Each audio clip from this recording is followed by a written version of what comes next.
ஒரு அடர்ந்த காட்டில் சிங்கம் ஒரு கூட்டம் சேர்த்தது. எல்லா மிருகமும் வந்தது. முதலில் ஒரு குரங்கை கூப்பிட்டு, என் உடம்பை முகர்ந்து பார், எப்படி இருக்கு? நோ சொல் என்றது சிங்கம்.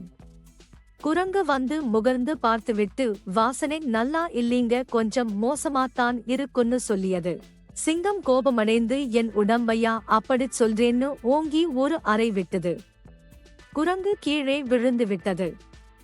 அடுத்து ஒரு கரடியை கூப்பிட்டு, நீ வா, வந்து பார்த்து சொல்லு என்றது.